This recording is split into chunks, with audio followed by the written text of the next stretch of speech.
This week on the podcast, we're joined by my brother Pat Hall, and we've written songs about Captain America, the First Avenger, otherwise known as Movies Gone Woke.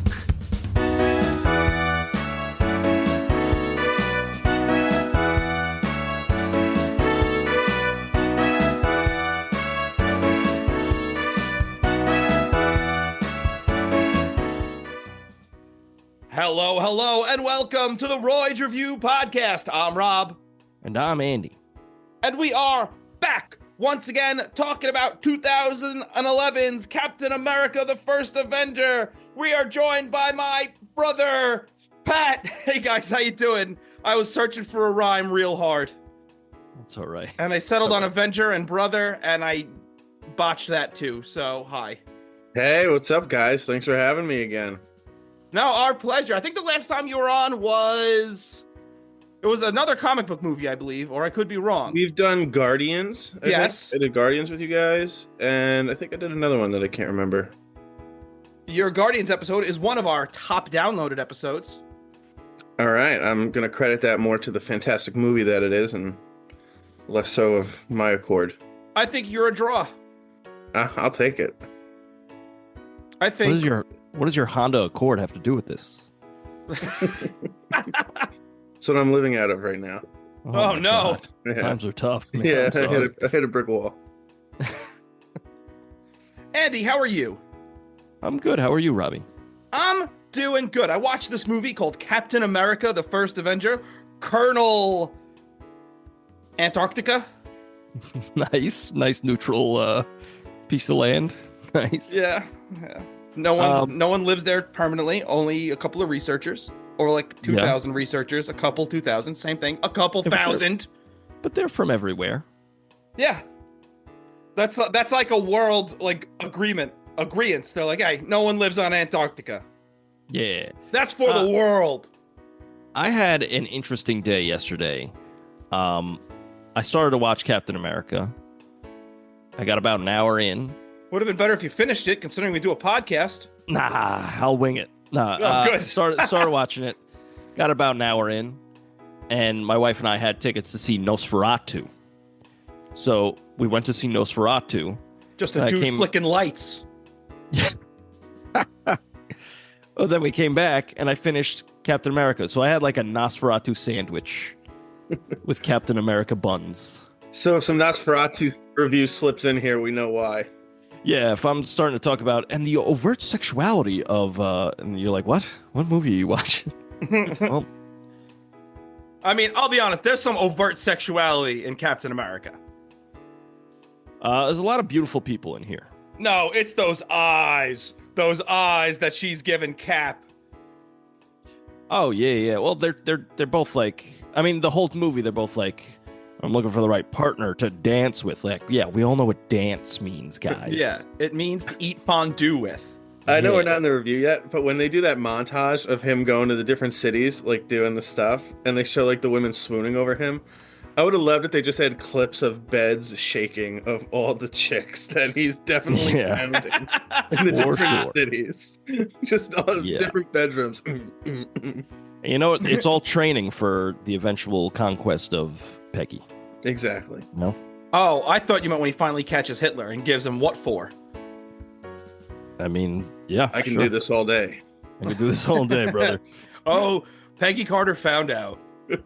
Have you guys seen Captain America, the First Avenger before? Yeah. Yes, I have. Me too. Wow, look at us. 3 seen it boys. Yeah, I actually saw it, like, I think after, like, Endgame. I, like, went back. Really? For the first time? That was your first time looking at it? Yeah. My first viewing of any Captain America anything was The Avengers, the first one. Oh, okay. Yeah. That may have been mine, too, because I definitely didn't see this in theaters. I gotta, like, the first time I saw this movie, I was like, that was like nothing. That was, like, almost nothing. Like, I don't give a shit about that. Second time, I thoroughly enjoyed this. This movie's fire, brother. Yeah, this is really good. Like, I like the whole wholesome quality that it has. It's like very 1940s wholesomeness. Just like, those are the bad guys, we're the good guys. Let's go, brother. I like it. It's so crazy. Like, where the world is at when this movie was released versus now. Like, Rob, you made the joke at the top of the show, like, fighting Nazis is woke. And it's like, back in 2011, it's as black and white as you could have gotten. Yeah. Nazis are bad, he's fighting Nazis. And now it's like, people are like, well, you know, I don't know. No. There's no ambiguity or nuance to this. Right. It's true. And the super serum is the COVID vaccine. Yes. Robbie, what year did this movie come out? That is an excellent question. This came out in the year of our Megazord, 2011. I'm going to start at number 18 for the highest grossing movies of that year, worldwide. Now, why are you starting at number 18? I'm so glad you asked, Robbie. I could only imagine. It is Captain America, the First Avenger. What? Yeah. It made $370 million. On a budget of what? That's an excellent question, Robbie. And you know what? It's a question you ask often, and I'm never prepared for it. I know, and I love that for us. I love that bit.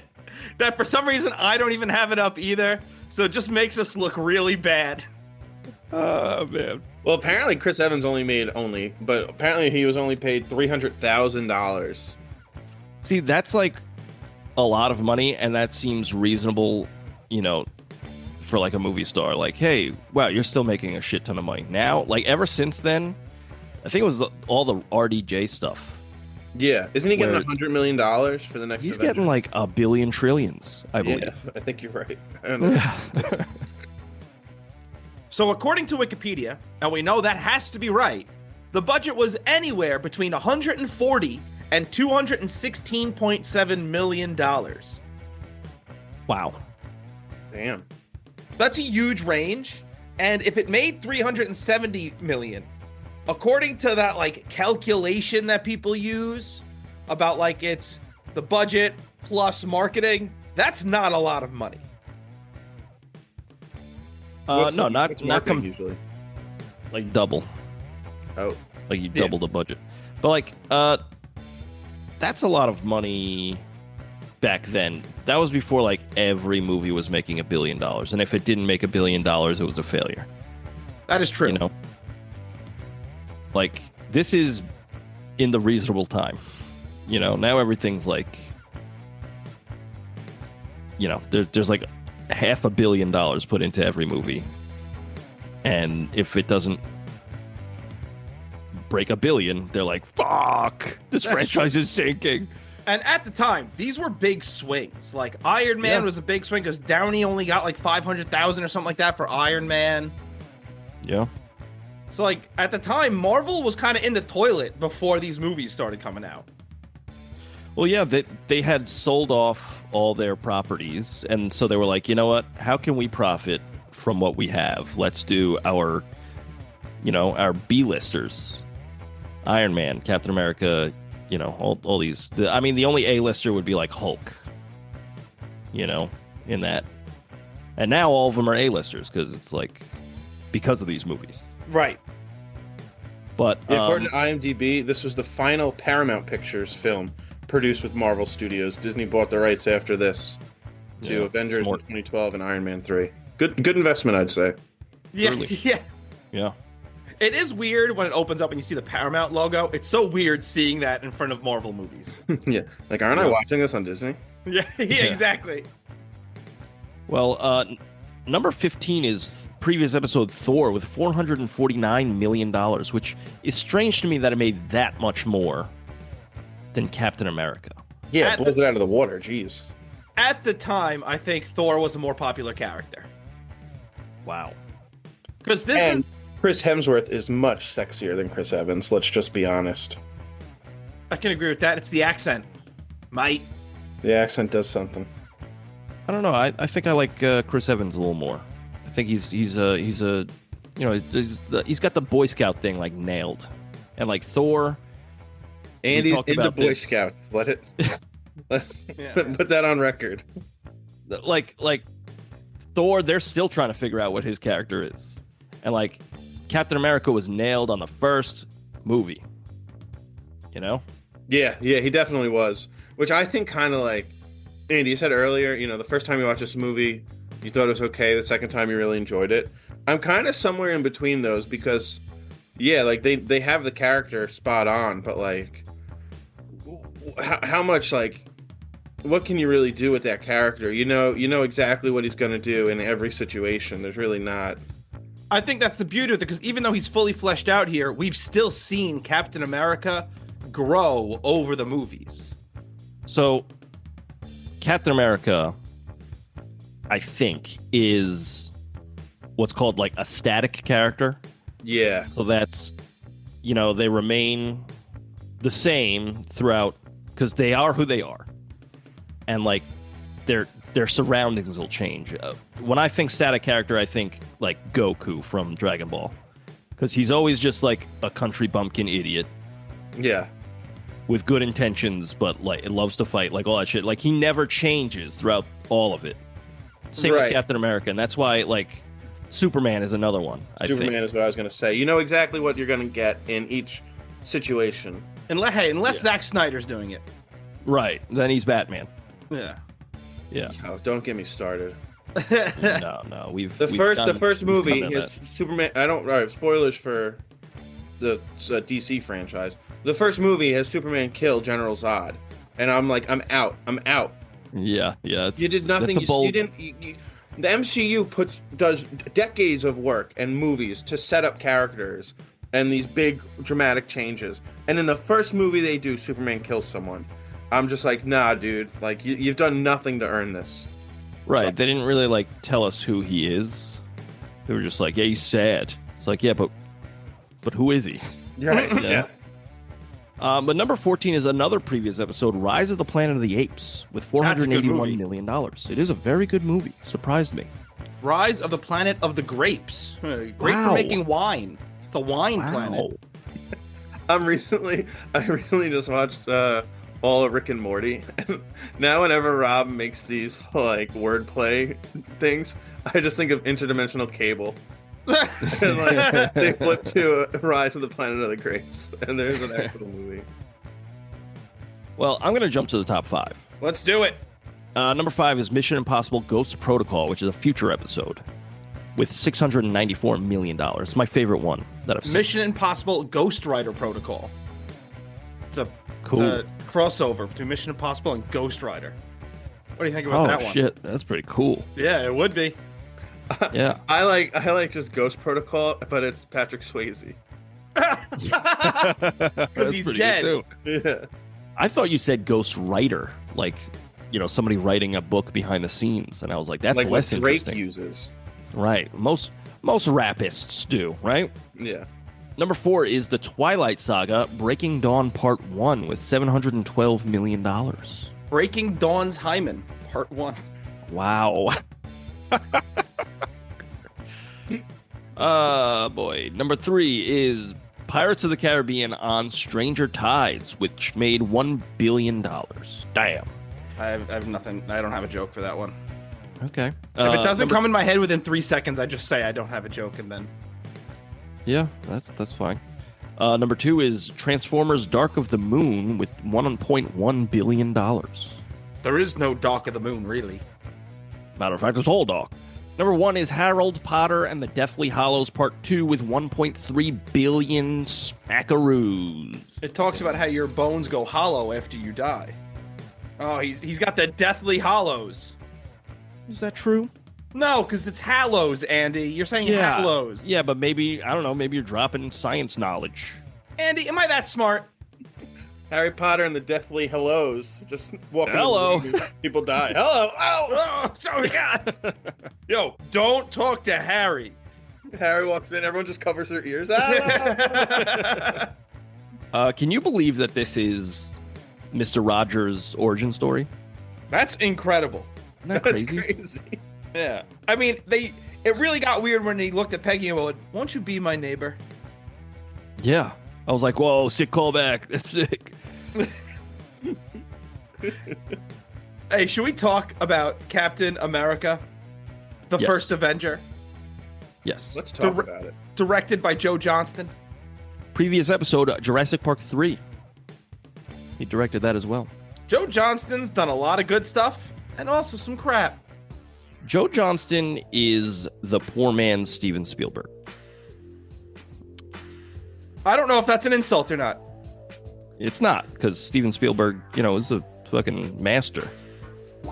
That's true. He's also a masterpiece. He looks very beautiful. Wow, does he? Yeah. Joe Johnston is also very, like you said, Steven Spielberg's got some crap too, Yeah. Oh, yeah. I mean, if your career spans like 40 years, you're bound to have some duds. Yeah, especially because he's one of those guys who doesn't stop. Yeah. Like, Quentin Tarantino does his movies. Spielberg does everything. Yeah. The more I hear Quentin Tarantino talk, the more I'm like, get the fuck over yourself, dude. Oh, yeah, no, he really loves himself. And stop touching my feet. Yeah. Did you get my toes out of your mouth?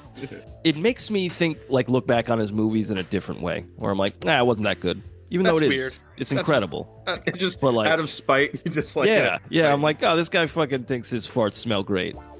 That's weird. But, a number of years ago, they re-released Pulp Fiction, and just in order, because you know how it chops back and forth. And I was like, I have no interest in watching that. Yeah, I think you kind of missed the magic. Yeah, the whole magic of the movie is the storytelling process of it, jumping back and forth. Hey, I've cut the movie Memento into the order that it happened. Yeah. Okay. Again, missing the... Getting rid of all the mystery? Yeah. We should probably talk about Captain America, though. Let's do it, because we are getting ready for Captain America: Brave New World. The flipping comic book original studio card is so much better than the epic one they have today. I think I've said it on every old Marvel movie we've done. Yes. I think that they should combine the two, have the imagery, the flipping comic book, but keep that score, because the score is great. I like the score. Yeah, that's fine. But I much prefer the comic book. Same. I like the imagery. Yeah. A research team in the Arctic stumbles upon a massive aircraft buried in the ice. They find Captain America's shield. I enjoy that they give an excuse as to why this aircraft hasn't been discovered before this time. Because he's like, the landscape's constantly changing around here. Yeah. Wokeness. Global warming. It starts off from the very first scene. Yeah, here we fucking go. The ice caps are melting thanks to our carbon emissions. Thanks a lot, ExxonMobil. We got a good "my God" from one of them, which is cool. It's great that the lieutenant in this scene knows exactly what this is. There's no mystery to Captain America whatsoever. He's like, oh shit, we found Captain America. Well, we see that his stint was well documented. Yeah. So that's pretty cool. Yeah, because later on, there's just some guy. They're on a spy mission, and there's a guy filming them. Yeah. We meet Nazi Lieutenant General and Hydra leader Johann Schmidt. He steals the Tesseract and talks about Yggdrasil, however you pronounce it. There's a lot of Asgard references in this movie, which I think is very fitting because Thor comes out this very same year. I think it came out before this. Still, regardless, I still think it's the same year. Yeah. I'm just saying, so, in the audience's mind, that is already established. He said, "Oh no, shit, yeah." But this is not the only Asgard reference we get. Yeah, I have a question. Who is this guy? The guy that he's taking the cosmic cube from, or the Tesseract, whatever you call it. It's a groundskeeper Filch from the Harry Potter movies. Is it same guy? Yeah, same actor. Oh, cool. But why does he have it? I don't think he has it. It's at a monastery that they're broken into. He was just guarding it. Yeah, and he's just guiding them to it because he's like, you can't handle that, and he's like, fuck off, brother. You can't handle this gun, and he shoots him. Yeah. They immediately show you that Schmidt is somehow altered or is certainly stronger than the average man because there's a whole boo boo. Yeah, the Yogi Bear. Red Skull is stronger than your average man. But there's a team of Nazi soldiers trying to get the top off of that casket, and they can't do it. And Schmidt comes over and just shoves it right off. So immediately, like, okay, this guy's built different. Yeah, immediately, like, this guy's got a big red head. Yo, maybe two. Hey, you know what I'm saying? You said they make reference to Asgard. I feel like this and Thor is really the start of the MCU. The Iron Man movies are kind of proof of concept, and they can stand alone on their own as one and done, or even, first movie and sequel. But this actually sets up things and references other characters and movies that in what becomes the MCU. Yeah, and it's also establishing that, like, this Earth has a very similar history to ours, but, like, also there's, like, some crazy space shit happening with the Nazis and all this stuff. Like, it's cool. It's like world building, like you said. It's very cool. They also, like you said, when we're tying it into our real world, Hitler was obsessed with, like, the occult and the supernatural and stuff like that. So, like, it's the same thing in Raiders of the Lost Ark, when that movie's just Hitler trying to get superpowers. Yeah. And a lot of this, you could see the influence that Raiders of the Lost Ark had on this movie. Yeah. Yeah. Because we have a Nazi, a head Nazi, and his big thing is he wants to use the Tesseract to get superpowers. Yeah. Yep. I do think Hugo Weaving is excellent in this movie. Everyone is excellent, but Hugo Weaving is crushing it as Red Skull. Yeah. Yeah, he's got the whole, like, Werner Herzog accent thing going. Yeah. It's good. It's good. A lot of these little German accents that these guys are putting on are a lot of fun. Weaving, Toby Jones, Stanley Tucci later on. Yeah. Fun little German accents. I love Stanley Tucci. I think he's a great actor, but I think his German accent is the most comical, is the most, like, stereotypical. It's a cartoon. It's a cartoon accent. Yeah. We're in 1942 Brooklyn. We meet Steve Rogers. He keeps trying to enlist in the U.S. Army to fight in World War II, and he keeps getting rejected. His list of medical conditions is crazy. Like, I didn't even get a chance to read them all, but it just goes on down like half the page. I'm just assuming they all just say he's a little guy. He's just a little guy. He's just a little guy. Puny. Yeah, I think that this effect really holds up. To make him look little? Yeah, it looks incredible. It does. He looks like a little guy. Yeah, he's just a little guy. It's funny, the voice doesn't match him at all. Yeah, he's like, I'm a little guy. Yeah, I could do this all day. Yeah, exactly. I physically don't think you can. I think you could take one more punch, bro. Yeah, he's also like, I mean, I'm jumping forward, but after, like, in the movie theater scene where after he's getting his shit rocked, and he says, like, I could do this all day, like, that dude is beating the shit out of him. He's hitting him so hard. Like, you're gonna die, dude. Yeah, those are football, and he's cocking back and throwing haymakers. Yeah. he's not even dodging at all. To defend himself. He's just taking it. It's 1942. He won't go to prison. We were in a fight and he died. All right, that happens. Like, boys will be boys. Yeah, exactly. They're watching this propaganda film before a cartoon they're supposed to watch, and I really like this. I really love the 1940s patriotic stuff in this movie. I love this movie. Even Timmy's doing his part, collecting scrap metal. And the guy who beats the shit out of Steve Rogers is annoying as fuck. Yeah. A movie can't just skip the adverts. Right. Steve is the most righteous man that's ever been. And, like, everybody wants to beat this guy up and tell him to stop. But Steve is the only one who's like, hey, can you stop? And the guy's like, I'll beat the shit out of you. And he's like, well, I'll take that. I'll take that for everybody. Yeah. He's like, maybe we should beat the Nazis. And I'm like, shut up. Yeah. Shut up, loser. Shut up, SJW. Yeah, trying to get some strange over here. But that body double, you're right. It does really hold up. And like, I was just thinking, watching this movie, the guy gets beat up, throws himself in the garbage. He crawls through that barbed wire thing later on, right? Yeah. Like, he does all this physical shit, and you don't even get to see his face. Like, I feel so bad for that actor, whoever that. Well, he was acting too. He was like doing the lines and shit because they had to bounce off his performance as well.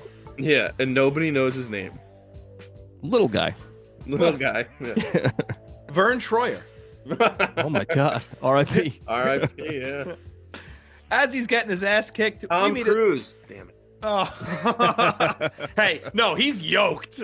Yeah, he is. That's true. Yeah, That's he true. would not fit the part. Tom Cruise would have no problem with those physical attributes, with those That's physical true. things. Yeah. As Steve's getting his ass kicked, his friend Bucky saves him. I love that he's so determined to get into the military, he's willing to commit fraud. Yeah. Yes, he is. Because even later on, when he's signing up again at the expo, there's a sign that says it is a crime to, lie on your certificate or whatever it is. Yeah. So this And dude, they show him looking at that, which is good. It's like, this dude, he's righteous, but he will break the law if he feels like he's doing the right thing. And you know what? If you look to the future, same with Civil War. It's he will break the rules if it's the right thing to do. He's wrong in Civil War, though. So. And it's all set up, right, by Stanley Tucci's character saying, like, you got to promise me, like, if you do this, you won't change who you are. You'll do what you feel in your heart, right? Like, he doesn't say, you'll listen to the American government. Right, right. And he sets that up, and that's a great point, Andy. Like, it's perfectly exemplified in Civil War when him and Iron Man choose different sides about how to move forward. They do this with Captain America, and they do this with Superman. It's like truth, justice, and the American way. But a lot of the times, the American way isn't quite above board and like truly the right thing to do. And that's where those characters are challenged. And it makes for great stories. And I just want to go back to something Patrick said about Dr. Erskine, which is Stanley Tucci's character. I think it was a really smart thing to have that character played by a non-American, or at least that character be a non-American, to get Steve Rogers into this program. A guy who comes from Nazi Germany. He has a great line later on where he said, many people forget the first people the Nazis invaded were themselves. Yeah, that's a great line. Yeah. And so this is a guy who's coming from an occupied Germany, and he's like, listen, you can't just blindly follow your government. Follow your heart. And I think that was a really smart thing to do, and not just have some American scientist be like, you're the guy we need for this. Yeah. Yeah. Because that is an excellent touch. As we see later on during the training thing, Colonel Phillips, Tommy Lee Jones, he wants that all-American boy. Yeah. Was that the same guy who was beating him up in the alley? Is it? I don't know. I don't know. I was thinking about that as we're talking, and I was like, I kind of hope so. Yeah, that would be a cool full circle moment. Yeah. I could do this all day. Dare I say, iconic. Yeah. Oh, yeah. Yeah. Yeah. And it's so fitting. Yeah, it's great stuff. Because I also love this little thing because he's just using the garbage can, the lid as a shield. A little foreshadowing. Yeah. And then later on, he uses the taxi door, and it says like 5-star taxi on it or something. I think that's great. Pretty good. Awesome. That's a lot of fun.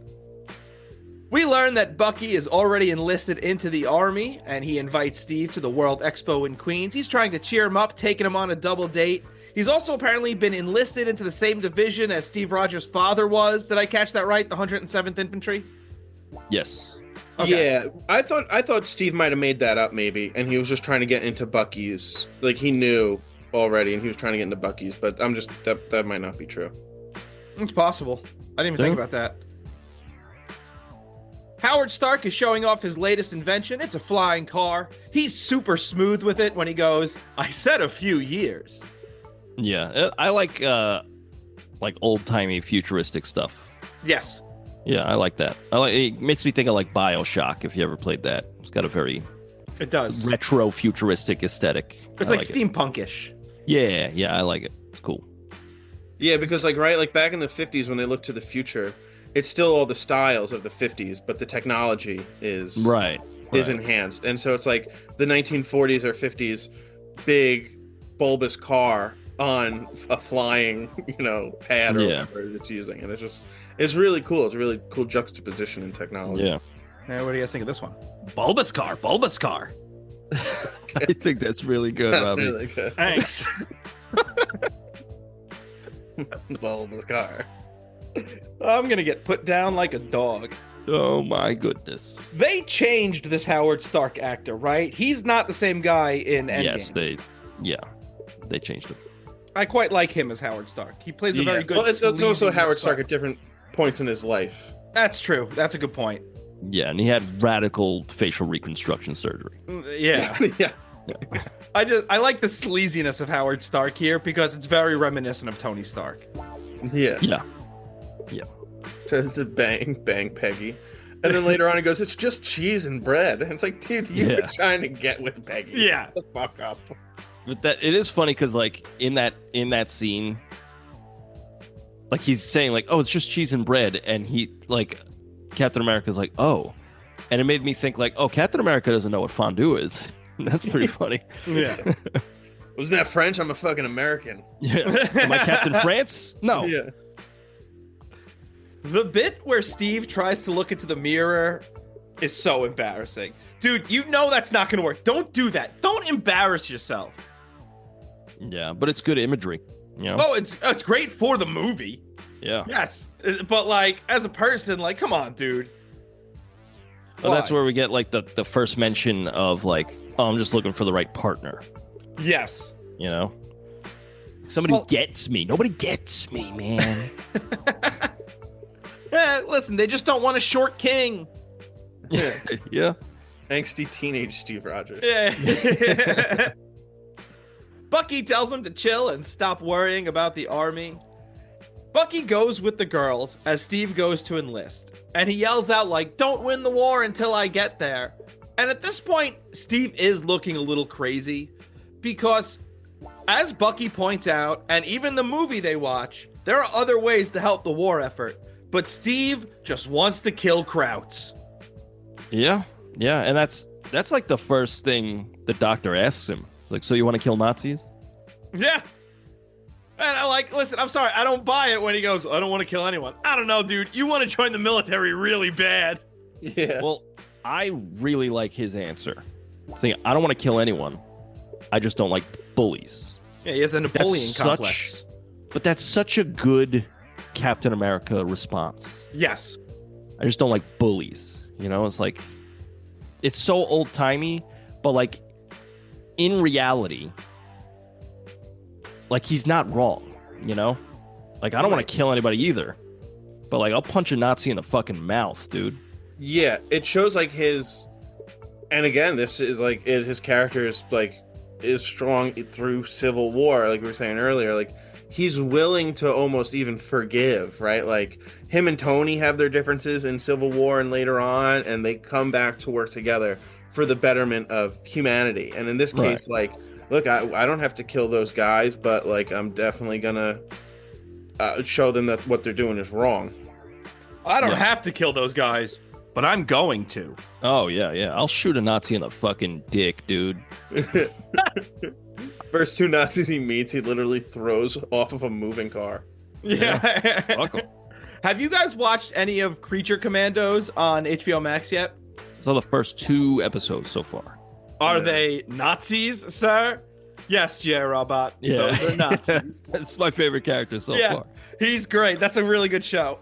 Really been enjoying it.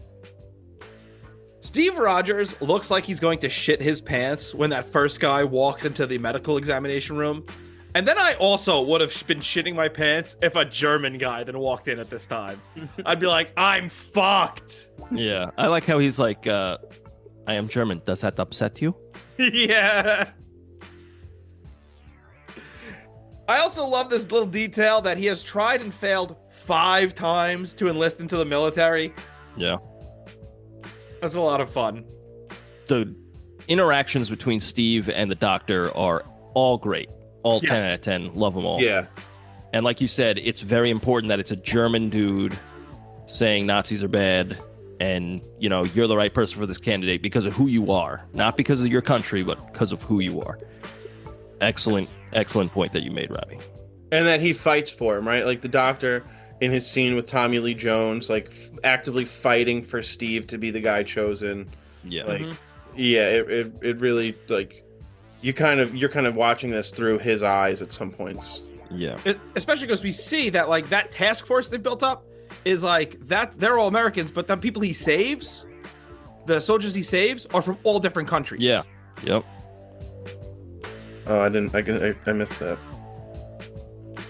We're back in Norway. Johann Schmidt, leader of Hydra, and Arnim Zola are experimenting with the Tesseract.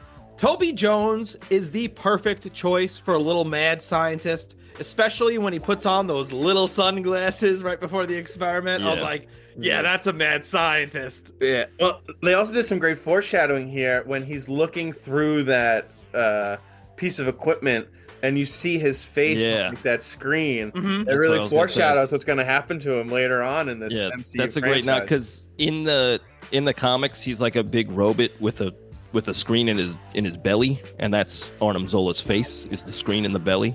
Yeah. So, like, I thought them doing that, I was like, it's a cool little nod to the comic people. But then, like you said, in the next movie, or the movie after, I forget what happens, but he's just a big screen daddy, you know? Yep. Yeah. We're in basic training. Steve is being pushed to his limits. We meet Chester Phillips, Tommy Lee Jones, and Agent Peggy Carter, Hayley Atwell. When we first meet Peggy Carter, this dude is rude, and she is not in the mood. She punches him right in the face. Square in the nose, brother. Love that. Yeah. And I also love that Colonel Phillips comes in, Tommy Lee Jones, and he's just like, I see you're getting acquainted with our soldiers. Yeah. Tommy Lee Jones, I mean, everybody's cast really well, but Tommy Lee Jones just crushes it. Oh, he's amazing. I put the same note. I said Tommy Lee Jones is the best actor in this. Plays his character so well. When Steve asks him about Bucky, like, he plays like that jaded, I've seen it all, and, you know, I've written too many of these condolences letters, that, you know, and at the same time, like, when he turns around and he's like, but the name does sound familiar, I'm sorry. Like, you feel that he's still got that humanity to him, and, like, every single one of these losses hurts him. Yeah, it's like a little character piece, and Tommy Lee Jones just knocks it out of the park. Yeah, he's great. Well, I really love his delivery here of, we have the best men, as he looks at Rogers.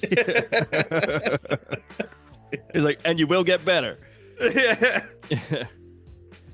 Jones also explicitly says that they're going to make a super soldier, and not a single one of them goes, hey, what does that mean?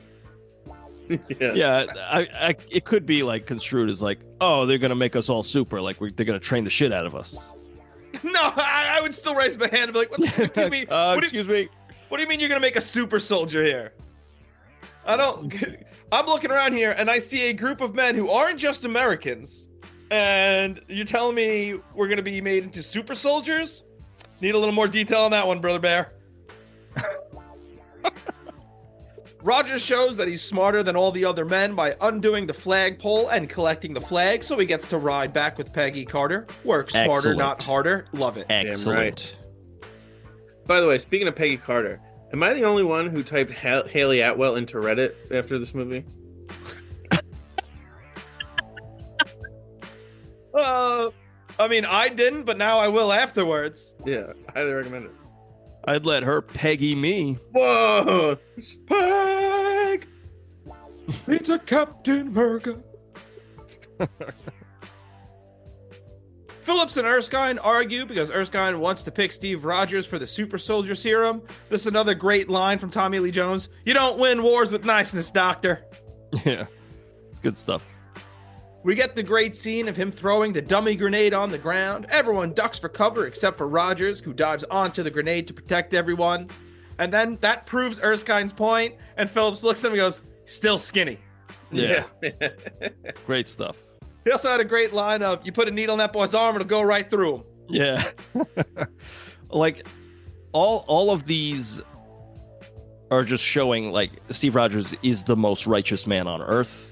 Yeah. You know, like it's drilling the point into your noggin, but also the characters in the story. It's great. It's good writing. You know, it's showing everybody who needs to know. It's good. It's very good. Yes. Erskine meets with Rogers and gives him his backstory.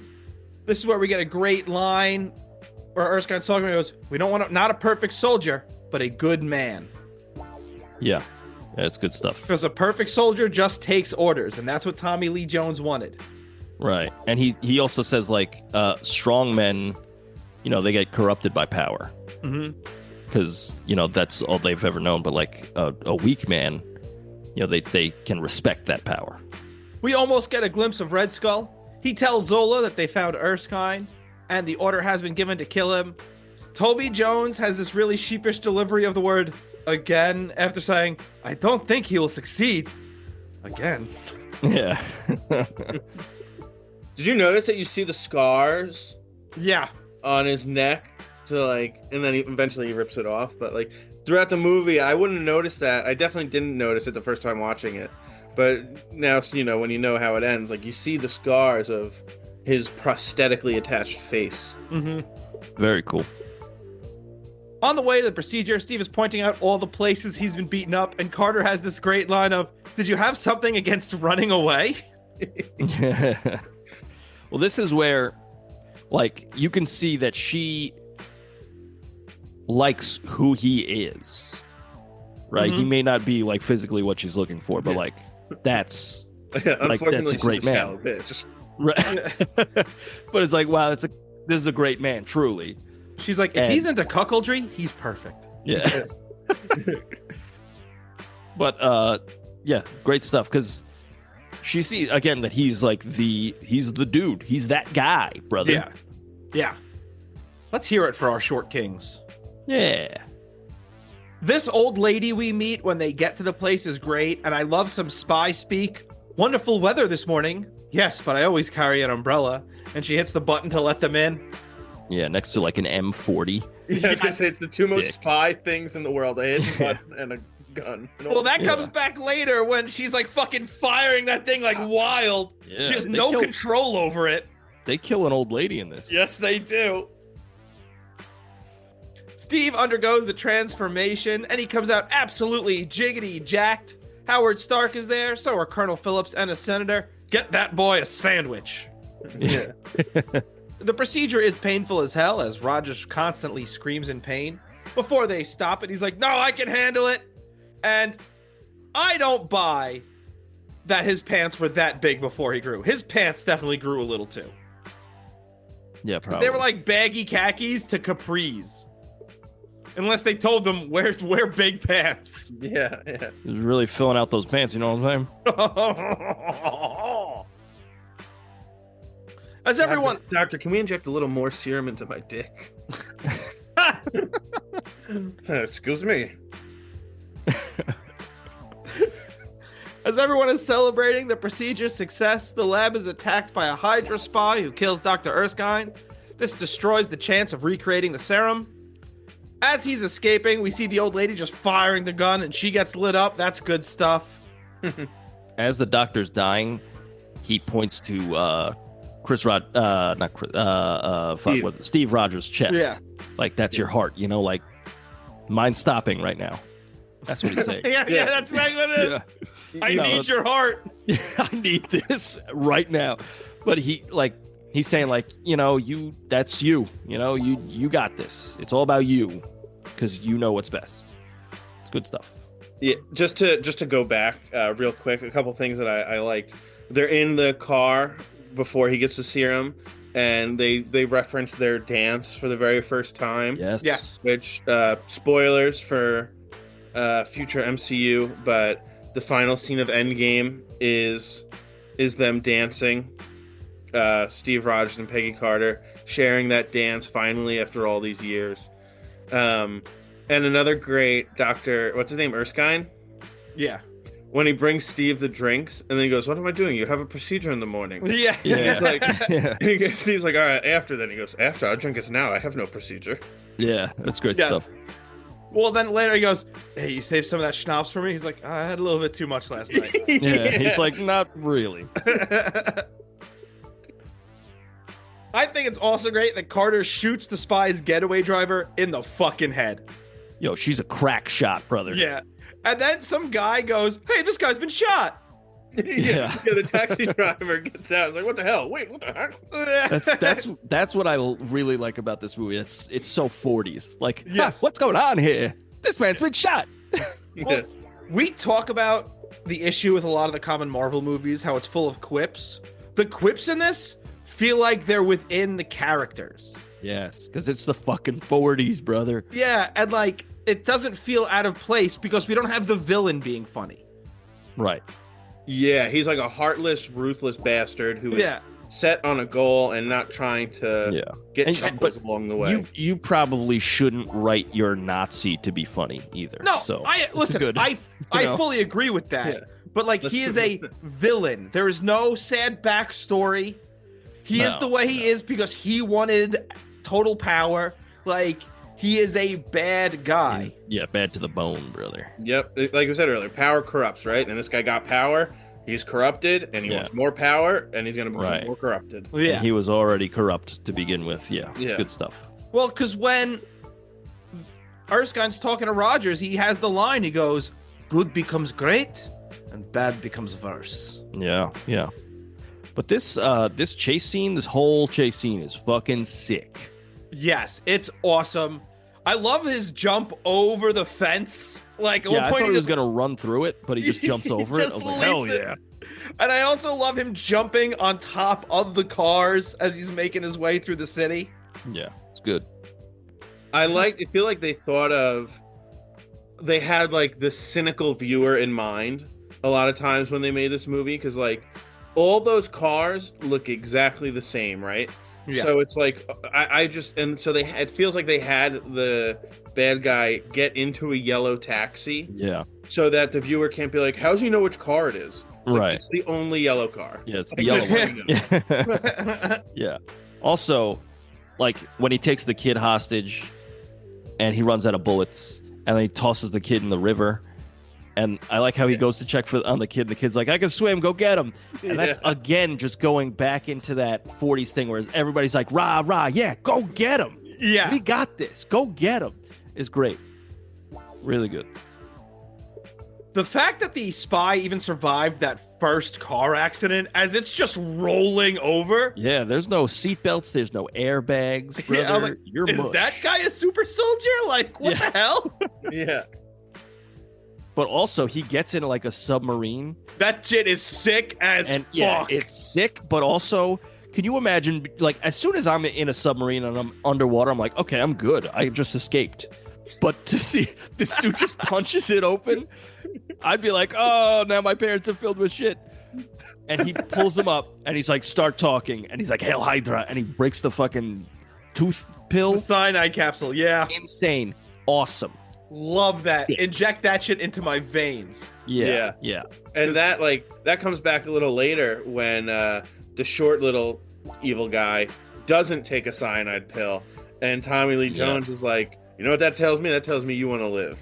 Yeah. That's one of the best scenes in this movie. Yes, I love it. And he's just eating a steak. We'll get that. Yeah, it's great. It's great. It was a good movie. Yeah, really good movie. Johann Schmidt is being yelled at because he's like not answering Hitler's calls or something. The Red Skull has been indulged long enough. And then he says, I have harnessed the power of the gods. Yeah, and he zaps all of them. And I like how he zaps all of them after one of them goes, Berlin is on this map. He goes, so it is. He's like, look at that. Interesting. Love it. Well, exactly. He's become so corrupted, he's turning on his own people. Yeah. And like perfect juxtaposition of Dr. Erskine, who turned on his own people, but for the betterment of the world. This guy's turned on his own people because he's gone full, even further evil. Yeah. That's a good connection. But I like how, he kills those guys and then he's like, Hail Hydra? And they're all like, yeah, Hail Hydra. And then like he turns to the doctor and the doctor's like, yeah, Hail Hydra. And then like he walks away and it goes back to the doctor and he's like, oh shit. And it's like, dude, you're you're a high-ranking Nazi scientist. You're also insane. You're gonna get a job with NASA soon. You'll be fine. Yeah, you're gonna be fine. But like, to be a Nazi and to be like, well, that guy's a little extreme is fucking bananas, dude. You're extreme as well. The super soldier program is now on hold. Phillips and Carter have been assigned overseas, and Captain Rogers is told how he can help the war effort. Now we get this propaganda tour, and this is fucking awesome. Because now he's the star-spangled man with the plan. He's got this cheesy suit. This song is awesome. Yeah. And they don't show it, but he's banging new chicks in every city. He's gotta be. He's gotta be. That one girl, in the montage, that she's like the one who approaches him. Yeah. Yeah. Is that the one he loses his virginity to? That's what they referenced in She-Hulk. Oh, I don't know. I have no idea. Yeah, because in She-Hulk, she's asking Bruce Banner. She's like, "Is Captain America a virgin?" And he's like, "No, he had sex with a girl in the 40s." Like, and that's where she screams, "Captain America fucks." Oh, I don't know. I don't remember that. That show is underrated.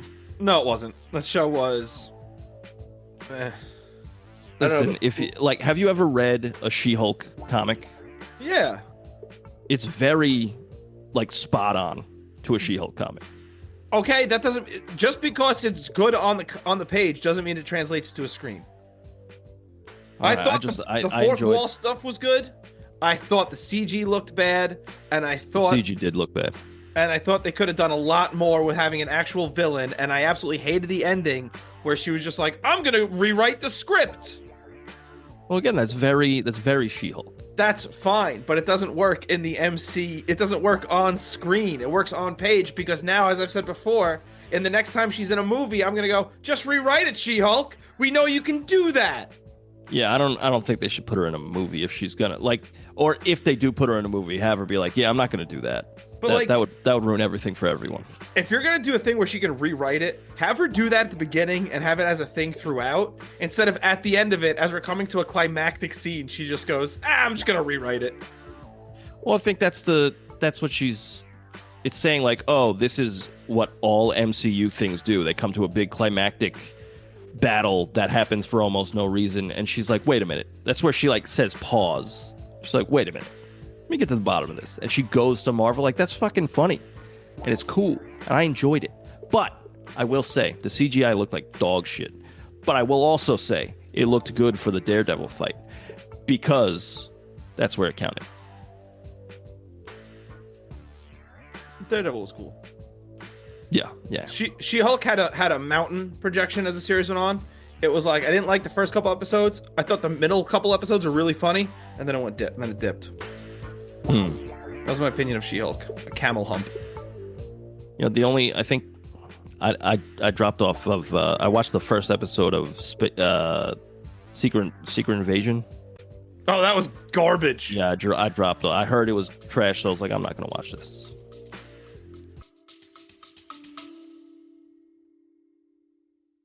Real quick, thank you so much for listening. If you want to send us some feedback, send us an email at roydsreview@gmail.com. That's ROYDSREVUE@gmail.com. You could also find our music on Spotify, iTunes, wherever you get your music, by searching The Royds. That's ROYDS. We have 2 albums and a Christmas song. Hope you like it.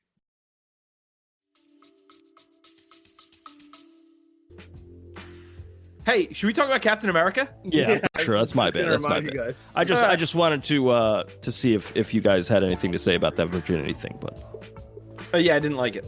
Okay. I didn't like it at all. I do, but later on when that other lady, like in the barracks or whatever, is like, America owes you a big thanks, but they're not here, so I'm gonna thank you.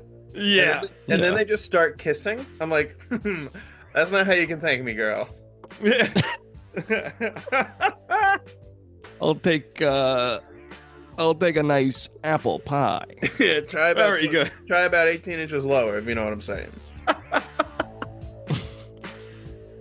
I don't know what you're saying. What are you saying? Yeah. Could you Belly explain? button, strawberry kisses, make the fart noise. Oh, hooray! That's what I like. I love that he goes from like really nervous to eventually he's really loving his performances at these shows. He's selling the war bonds, he's filming movies, and that is, of course, until he has to perform for the troops, and they are not happy he's here. And I love one of them yelling at him, "I already volunteered. How do you think I got here?" Yeah, I really bring like. out the girls. Yeah, bring the girls back. And he goes, he's like, I think they just know the ones. song. It's great stuff. But also, like, it is great because everybody's like, hooray, hooray, hooray. And then when you get to, like, the real people who are involved in this conflict, they're like, hey, shut the fuck up, Yeah. idiot. I also like how they sprinkle it throughout that whole montage. He's like, yeah, I'm having fun, but, like, this isn't exactly what I thought I'd be doing. I thought I'd be, like, really making a difference. And they're like, shut up. You're beautiful. Get out there. You're like, all right. Well, I do like when he just starts knocking out Hitler and like the little kid's like, behind you, Captain America. That's good stuff. Yeah. I like how later he references, like, I've knocked out Hitler like 700 times. Yeah, that's so funny. Great. He goes, do you know what you're doing? Yeah, I've knocked out Hitler like 200 times. Oh, okay. Yeah. And they're like, what? Andy, I think you made a great point before, just now, when you like he finally gets to the people who are actually doing the fighting, and they're like, "Shut the fuck up!" It seems almost like a perfect analogy for how Americans treat the armed services, and it's like we just pump up Americans, like, yeah, like praise them, praise them, praise them, but the reality of military service is dirty and dangerous and like.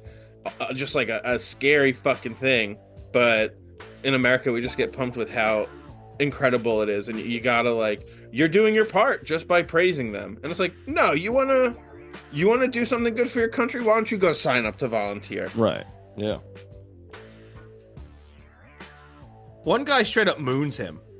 Yeah. Classic cheeks, brother. Later on, Peggy's trying to cheer Rogers up, and he's a great artist. And I had a question here. I go, does that ever come back? And it does, because he draws the map later. Oh, look at that. Peggy tells Rogers that a bunch of dudes from the 107th Bucky's division were killed, others were captured. Tommy Lee Jones is so good here when he calls him, well, if it isn't the Star-Spangled Man with a plan. And he asks about Barnes. He goes, B-A, I can spell. Yeah. Well, again, it's like we talked about it before, but he's almost trying to take the humanity out of it, right? Like, Yeah. don't make this guy even more of an actual human being who I'm responsible for. Like, that's it. Right. I've divorced myself from the humanity of this a long time ago. And, like, how dare you make me relive this? Well, because he even views this like, his whole thing is he wants to lose as little men as possible.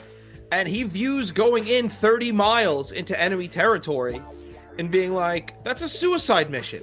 We'll all die trying to save them. It's not worth it at that point. And it's not wrong. But you got Captain America, brother. Yeah, brother.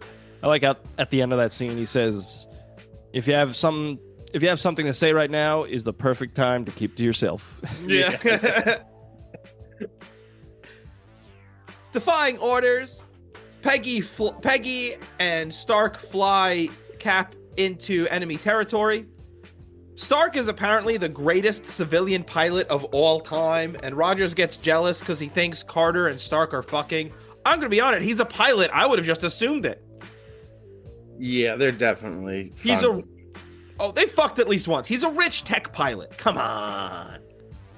I don't know. I like to think of Peggy as pure, untouched. That's because Andy doesn't believe women are allowed to express their sexuality. That's right. Uh-oh. No. Uh-oh. It is not right. I like that Rogers jumps out of the plane the minute it starts getting shot at.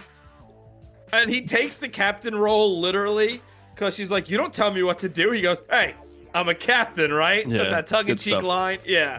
Yeah. Also, sneaking around with a big red, white, and blue shield is probably not.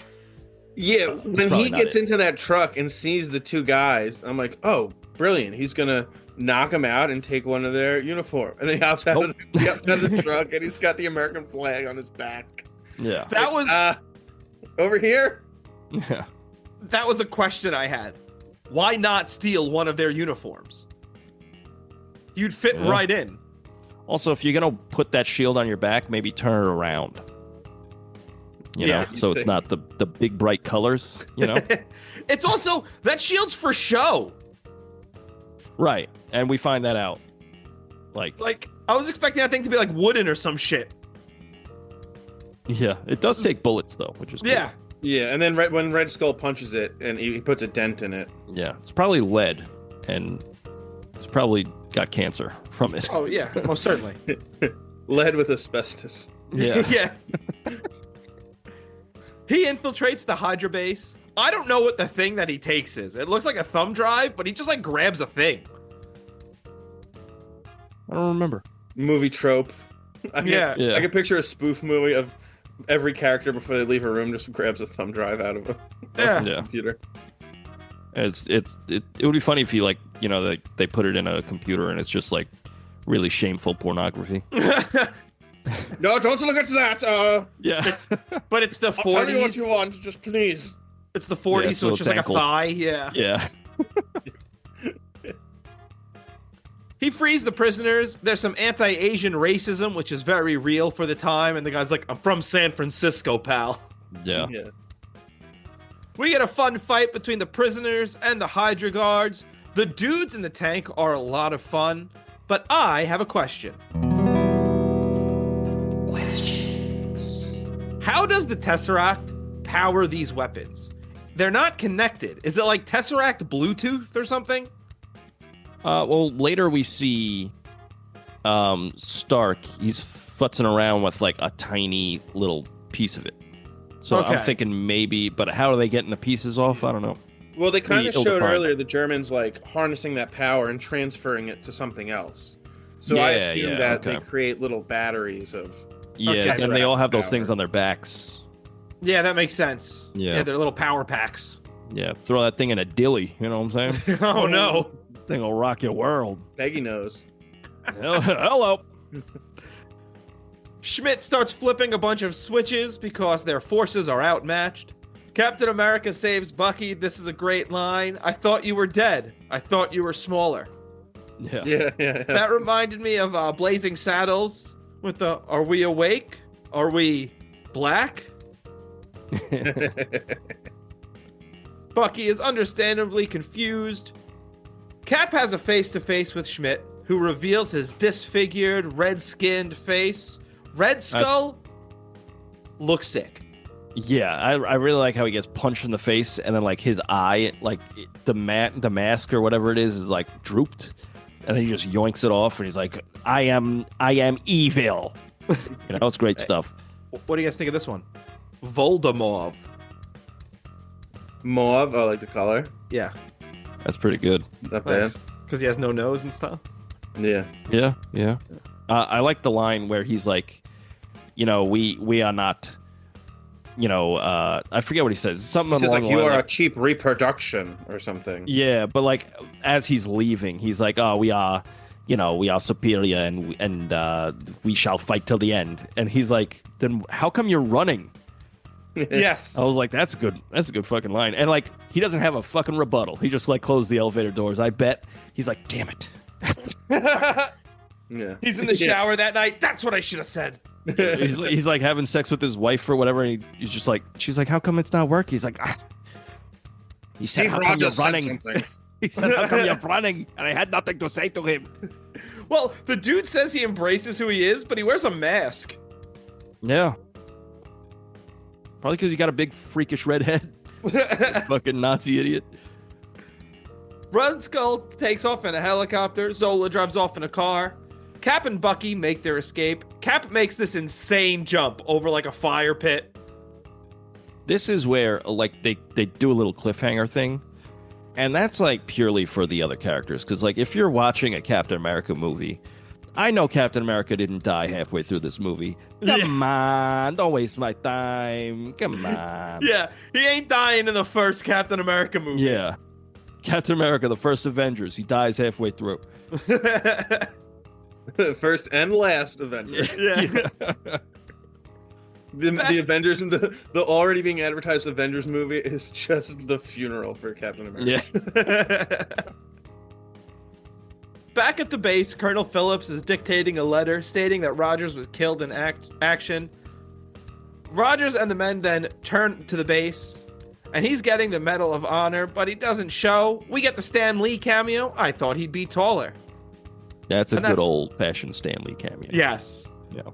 And that's when they plan their attack on Hydra. This is when his drawing artiste comes back, because he's the one who drew their little map pointing out where all the bases are and stuff. I like that Phillips was really scolding Carter before he came back. Yeah. And he was like, listen, they can't do anything to Stark because he's their weapons manufacturer. He's rich and the biggest weapons provider. You're neither of those. Yeah. They're going to throw the book at you. Yeah. Cap forms a special unit, the Howling Commandos. It's all the rescued comrades. Him and Bucky talk at the bar, and Bucky is clearly getting jealous. Peggy comes in looking like a smoke show in this red dress. Ooh. And this bothers Bucky because he tries to hit on Peggy, and she continues to give Steve the fuck me eyes. But Bucky is kind of a dick here, because he goes, I'm invisible. I'm turning into you. This is a horrible dream. What a mean thing to say to your best friend. Yeah. Yeah. Like, the guy's finally getting attention from women, and he's going to be a dick about it. Yeah. Stark is experimenting. The Hydra tech is super powerful. Some chick at the army base goes for it with Cap. Peggy walks in on them and is clearly jealous, and that's when we get the great line, the women of America, they owe you their thanks for their husbands and stuff. Yeah. The original girl. Yeah. Hey, guys, Peggy's actually fucking nuts. She's crazy. Yeah, bitches be crazy because she shoots fires that shield. A weapon at him. Yes. Yeah, Howard Stark's like, this is a prototype shield. And she's like, well, we're gonna find out. Yeah. It's like, yo, she's crazy, but she's the right kind of crazy, you know what I'm saying? Oh, yeah. Oh, yeah. Cap gets a new uniform, and I really like seeing Cap strapped up. Like, this dude has guns, brother. Yeah, he's got me bricked up. Oh. Cap and team take out enemies and destroy their bases. One dude does this absolutely insane move where he, like, rolls into the street and plants a bomb under a moving car. Yeah, that's crazy. This is where we see that someone is filming, apparently, and Cap has Peggy Carter in his pocket watch. Cute. Yes. Him throwing the guy out of the tank and then throwing a bomb into it is awesome. Yeah, awesome. Really great stuff. This whole montage is awesome. I do wish we got to see a little more of these battles rather than, like, all montage. I agree with that. But, this, I mean, at the end of the day, this movie's not really about that. No, but I'm with you. I wish we could have seen a little more of that. Just like I wish we saw a little more of the spy gadget once that guy had that, like, cool submarine. I was like, well, that's fucking sick. Yeah. Red Skull is pissed because they keep losing to Cap. He kills the final man at the base. He goes, well, there are no more men. And he goes, well, that's not entirely true. And he kills him. He goes, now there's no more men. Yeah, he's like, we fought to the last man. He's like, evidently not. Yes. What a rude dude. Cap and his team do an insane zipline stunt to get onto a train. It's one thing for superhero Captain America to do this. Yeah. But to ask just two dudes to do this is insane. Yeah. Yeah, that's who the movie should be about. Like, I don't know, man. Cap, you got to do that on your own. Imagine being in that pitch meeting. Captain America's like, here's the plan. We run in, no armor. We're going to run in against these guns. Then we're going to zip line onto a moving train. And then we're going to jump off a building. And everyone's like, what? I'm going to be the only one with a vibranium shield. Yeah. Yeah, you got any more of that serum? Yeah, you got any more of that? Because I think we could all use it. That's just crazy. Bucky should have fallen there. then it's just Cap's falls fault. halfway through. Oh my god! I didn't think that through. Because they're literally just holding on. They're just holding on. Well, Bucky does hold his own once they get into the train, though. He's like a pretty good soldier. Well, yeah, because they fight this dude on the train, and this dude has crazy Hydra tech. The first time I saw this was before I saw Black Widow, and because I was seeing how they were dressed, I kept expecting Taskmaster at some point. Oh, yeah. A dude blasts Bucky off the train. It is cool seeing Bucky using the shield, and he falls to his presumed death. Wink. I have a note here. It says, oh shit, Bucky's dead forever. Yep, you're right. He is. For sure. Yeah. Can't see any other way out of this. Yeah. Zola gets taken captive. This is where we get Phillips interrogating him, and he's eating steak with milk. Yeah, I'm That's assuming the that was a 40s, popular baby. thing back then. Yeah. Put some hair on your peaches. Yeah. He offers it to Zola, and then he doesn't want it because he thinks it's poison. So then he just starts eating it, and Zola goes, "You're trying to intimidate me?" And he's like, "I brought you steak." Yeah. I bought you dinner. Yeah, that's great. Good stuff. And that's when he talks to him and he goes, I noticed you didn't take the cyanide capsule. Because he's like, you know what? I'm going to warn you about Red Skull because he's insane. His target is everywhere. Yeah, that dude's crazy. We see Red Skull hyping up his boys for an attack, and we get the first line of, when one head is cut off, two grow back. Rogers and Peggy talk in a bar that was destroyed, and he's all upset that he can't get drunk. And that seems to really be bothering him, which is fun. Yeah. He's trying to drown his sorrows, but he can't. That's at least two MCU characters who can't get drunk. Because Hulk can't get drunk either, right? I don't know. Yeah. They mentioned that? I think so. I know Bruce Banner tries to kill himself, and he can't do that. Yeah. Yeah. Hey, listen, we know Tony Stark can get drunk. It's truth. Phillips says that Schmidt belongs in a bug house, which I think is a weird way of saying nut house. Yeah. We learn that Hydra's final base is underground in the Alps. Cap tells the team that they're going to confront them head-on, quote, at their front door. And then he leads an assault on Hydra's last base. The scene of him riding through the forest is very Star Wars-esque. It's very much the chase on Endor in Return of the Jedi. Yeah. Yeah, it's there's also a Wilhelm scream. Yes, there is. Yeah, which is, again, very Star Wars. Yeah. But, we see him riding the motorcycle, and he's shooting guys off. Yeah. Cap reaches the base, and he ricochets the shield off a tank. That's a sick trick. Well, one of his boys throws his shield at him, so he could catch it. Yeah. And he catches it, and he yells, "Thanks!" And I was just like, that's so wholesome. I love it. He's just a polite man. Yeah, he's just a Boy Scout. I love it. It's great. Cap is taken to Red Skull, and right before he gets shot, the team ziplines into the base. A lot of ziplining into this. Yeah. Cap's team is absolutely decimating Hydra's forces, even though these guys have, vaporizers. Yeah, but bullets still kill you, you know? Yeah, no, I know that, but, none of these guys can hit with your vaporizer? They did. They show a whole bunch of people getting vaporized. Yeah, but not enough. Cap's team is holding their own a lot against this team, is all I'm saying. Yeah. Rob's like, all I'm saying is I wish the Nazis got a little more offensive. It's bad booking. Yeah. No, I'm just saying, they're going up against these guys who have this high-tech otherworldly weaponry.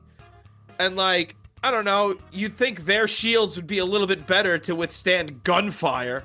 Right. Yeah.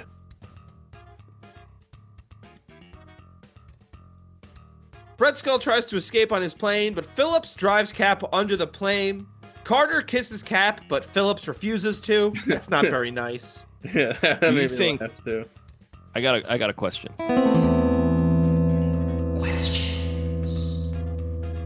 Do you think Tommy Lee Jones hitting the button in that car that made it go into maximum overdrive is a nod to Men in Black? That's what I thought. 100%. previous episode, check it out. Yeah, that's absolutely what I thought too. I wish he said, "See that red button?" Yeah, that would have been great. I wish he said, "I am kissing you," and then he kissed the captain as well. Yeah, that would have been weird. And then he would have been kicked out of the military. Yeah. Oh, Peggy says, I think this is a little homage to the first Spider-Man. Peggy says, "Go get him." And like in my head, I hear her say tiger. I know she doesn't say it. She said, "Go get him, Jaguar." Yeah, go get him, lion. But I was like, yeah, like, hell yeah, go get him, tiger.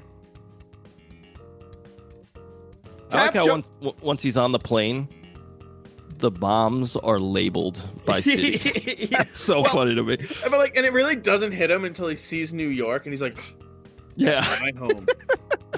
But that's where I live. Yeah. Chicago, fine. Yeah.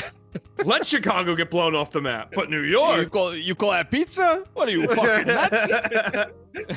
He does a 20-minute drive. Yeah.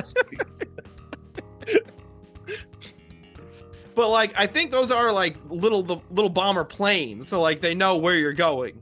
But it still wouldn't say it on the outside of the plane. Right. You just tell the guy like you're going to New York. Yeah. Well, it's like when I got knee surgery, the doctor wrote on my leg, "this leg," and on the other leg, "not this leg." You gotta make sure you're clear on what you do. Yeah. That's true. Wait, we dropped 2 bombs in Chicago? Damn it. Now they're double dead. Why would we bomb Cleveland? Why did you go to Cleveland? Cap starts releasing these little bombers, and he's throwing dudes out of the plane with them. He's just hucking them. Yeah. Which kind of flies in the face of when he said earlier, "I don't want to kill anybody." No, I don't want to kill anybody, but Not this guy. Yeah, except Nazis. You fucking killed, brother. Well, I like how he like gets on one of them. Yes. He's out of the plane. He throws one dude right into the propeller. Dude's shredded to nothing. He's just blood a red splatters mist. everywhere. Incredible. Loved it. And then he gets the plane back into the other plane. I was like, holy shit. This is a movie. He flies it right into Red Skull's plane. Incredible. Yes. He confronts him in the cockpit. During the fight, the controls get destroyed. Red Skull monologues for a minute. "I have seen the future, Captain. There are no flags." And he goes, "Not in my future." Good stuff. He tries. I also like, yeah, go ahead. He tries to use the Tesseract directly, but the power consumes him and he gets sucked into the nothingness. I thought that was kind of weak. I know it comes back later on when he's in like the soul zone or whatever it's called. Yeah, like, it doesn't come back in an impactful enough way. He's just like a guide there. And it's like, this is like the mega Nazi. He should be like a big villain. Yeah, that's like didn't know what to do with him. I almost would have liked if he crashed into the ice with Cap. That's just me. Or if we got a satisfying death where Cap actually kills him. Yeah. As opposed or like to this he kicks him out and he falls into the ocean or something. There's something that can set up something. Because with this, it just feels like he's killing all these dudes. So it's not like, oh, Cap doesn't kill, so we need to figure out a way to get out of him killing a guy. Right. I mean, Red Skull's like you kill that guy. You kill that guy if you have the chance. Absolutely. So doing this, it's just kind of like, I don't know, man. I wanted to see the big Nazi get killed. Yeah, and like, but him getting sucked into space or space time, whatever the fuck that is, it's cool because you could, if that didn't happen, you would look back. You get to the end of Endgame and you'd be like, how the fuck did we get here? Right. We get this like this little guy from Brooklyn, and he's fighting a space titan. That's crazy. But like, it's not that crazy if you look at the end of this. This guy got sucked into space. What's going on here? Yeah. Maybe if you do this, maybe make this part where he's getting sucked into space or whatever he's getting sucked into, make it look gorier. And like, make it look really visceral and painful for Red Skull. Because like, you just kind of see his face transform a little bit, but it doesn't look bad. I don't know. I wish this gave us a little more of like Red Skull suffering or something. Yes. Have it. Yeah, more visceral would be cool. Like he dematerializes or something. Yeah. That would be cool. Yeah. But then we get like the saddest scene in the movie. Yes, this is the perfect ending to this movie, though. Truly. The perfect ending to this story. He knows that he can't safely land the aircraft anywhere because a lot of people will die if he does. So he just crashes this plane into the ice. And while he's going down, he's sharing this goodbye with Peggy. They promise this dance they're never going to get to have together. We think so. Mm-hmm. It's also devastating that his radio cuts out mid-sentence. Well, how are they going to have that dance? Next thing you're going to tell me, what, Bucky's still alive? Like, what? And you're not making sense, guys. Wait till you see the sequels. Alvin and Chipmunks, the Squeakquels. Oh my goodness, they tie into this? Yeah, That's it's incredible. It's absolutely insane. The plane melts into the ice. America celebrates. His team is sharing a drink. Thank God America didn't get into any other conflicts after this. That was before the end of all wars. Yeah. Well, like, you know, it's weird that the U.S. was this hellbound on fighting the Krauts at this point, I should say. Like, the fact that this isn't focused on Japan when they're the ones who brought them into the war in late the year before. Right. There's just a little crack about, like, at an Asian guy's expense. Yeah. There's the American disdain for the Asian community at this point. They don't bring up Pearl Harbor at all in this movie. Yeah. Yeah. Well, I mean, I wasn't there. What? Yeah. Believe it or not. But like, how do you know so much? I know that.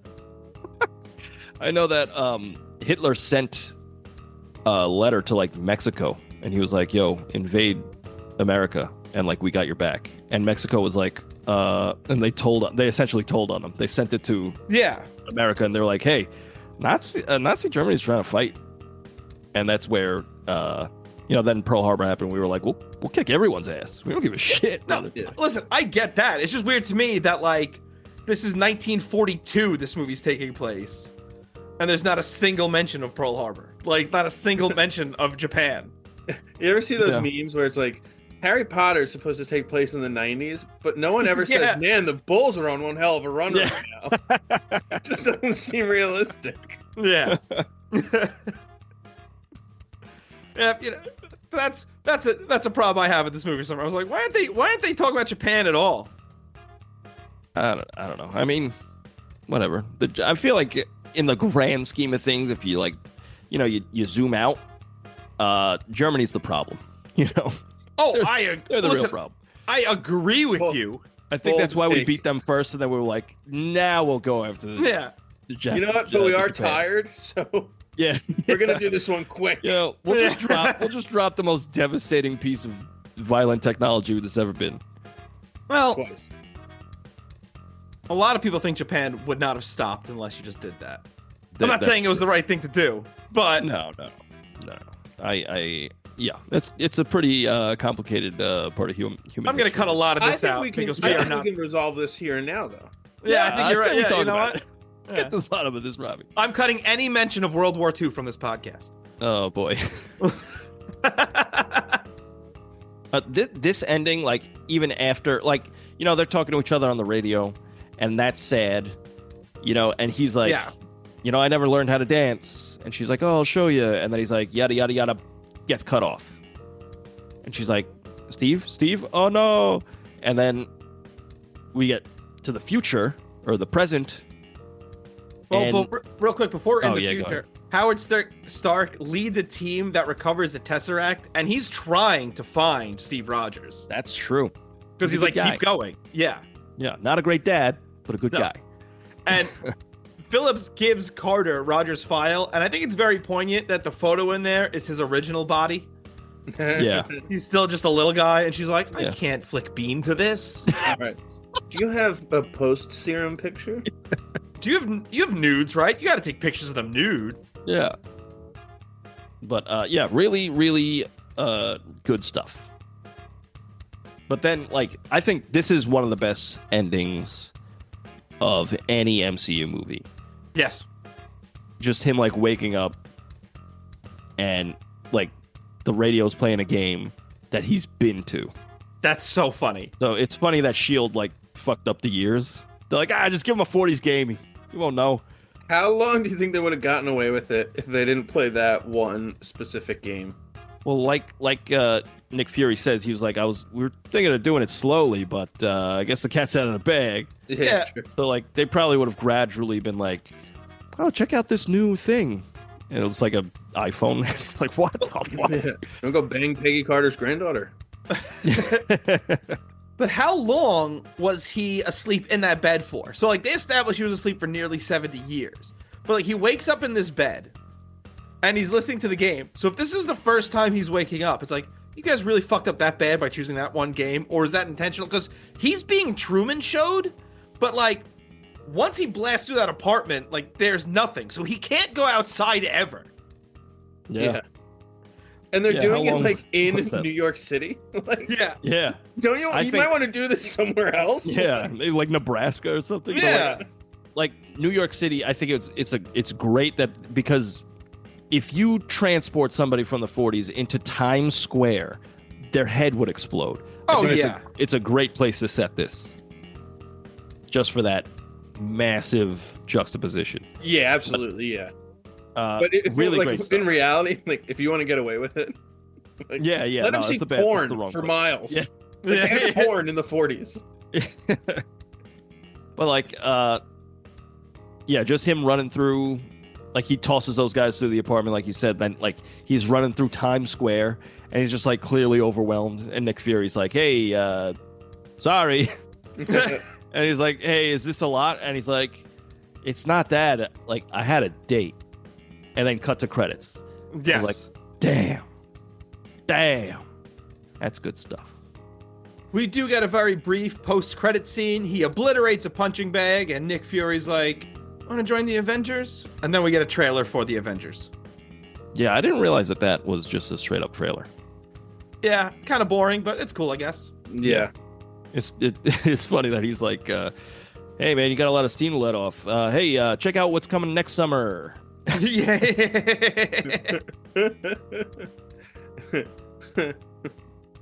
I would have loved if Nick Fury broke the fourth wall there. Yeah, see you there, guys. I would have been... Stay tuned. Oh, no. I'm done with the franchise now. Yeah, ooh, you ruined it. You ruined it in a minute. Incredible. Should we go to Letterboxd? I think we should. There's like I said, there's a real wholesome undercurrent running throughout this whole movie that I really enjoy. I find it really endearing, and just a really good movie.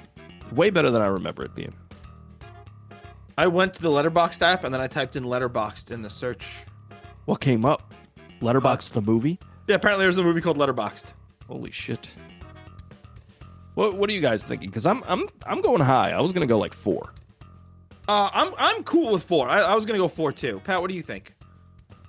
Yeah, I think 4 is a good score. Oh, look at that rhyme. Hell yeah, brother. Hey. 4 is a good score, and I just locked it in. Hell yeah, brother. A 4. Follow us on Letterboxd at TheRoydsBand. Yeah, and if you disagree, feel free to email us, roydsreview@gmail.com. We're happy to discuss that, Yeah, and I'll tell you to go fuck yourself. Yeah, I'll tell you to fuck me. Andy. Like, oh yeah, you disagree? Why don't you fuck me about it? That's what I say to that. My facial expression. Yeah, I make people really uncomfortable when it's in altercations. Talking with facial expressions is good for an audio medium. Yeah. I have 6 trivias. Damn. I got 3. 3.5. I got 3.5 trivias. Got a bonus. Okay, I'll go first. Pat, do you have trivia? Yeah, I got some trivial. Nice. How many you got? Infinite. That's too many. But I'll do a few. All right, I'll go first. What does Steve Rogers say killed his father? A car bomb, typhus, mustard gas, a German sniper. Andy. Mustard gas. It is mustard gas. Yeah. Ketchup gas.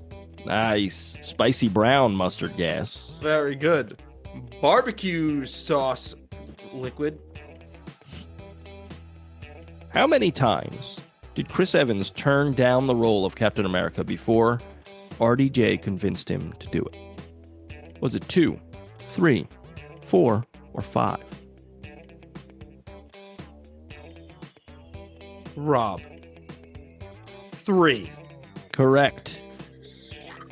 Now, he didn't want to do it because he thought it was bad. He didn't want to do it because he was like, that's going to make me super famous, and I am scared. What an idiot. And RDJ was like, brother, it's pretty cool over here. You're gonna make $100 million in a few years. Brother, you're going to be rich, and you're going to be jacked. Yeah. Yeah. Steroids are allowed. Yeah, brother. All right. I always forget to do answers. That's fine. But how many comic book movies did Chris Evans do before Captain America? That's funny. That's my other trivia question. Is Andy. it? Andy. Yeah. 6. No. Okay, 7, including a voice role in TMNT. Okay, so this is his 6th. Okay. Yes, okay. he did 5 prior. Fantastic Four, Rise of the Silver Surfer, Push, The Losers, and Scott Pilgrim versus the World. And he voiced Casey Jones in TMNT in 2007. Yeah. That was both my second question and the bonus question was to name all of them. Oh, nice. Ruined that for you, so you're welcome. You certainly did, Pat. Hey, before Steve tries to enlist during the expo, which state does Bucky ask Steve is going to say he's from this time? Ohio, Michigan, West Virginia, Pennsylvania. Pat, I think it's Ohio. It is Ohio, yes. And yeah, all right, so I'll bounce off of that. What city is Steve say he's from in his initial application that we see in this movie? Is it Paramus? Paramus, yeah. Wow. Who didn't audition for the role of Steve Rogers? Sebastian Stan, Wyatt Russell, Chris Pratt, or John Krasinski? Pat, Rob. I'll say that second guy. Wyatt Russell? Yeah. No, he did. He did. Oh, did he? It was his first audition. Yeah, Oh, because wow. he's U.S. agent. yeah, he's U.S. agent now. He's U.S. Asian. Very good. John Krasinski? No, he did audition. Rob. It is Chris. Oh, go ahead. Chris Pratt. It is Chris Pratt. Yeah. Nice, Rob. Yeah. Thanks. Sebastian Stan auditioned, but he was actually cast as Bucky, believe it or not. What? Yeah. Buckled? Buckled. Yep. I was buckled.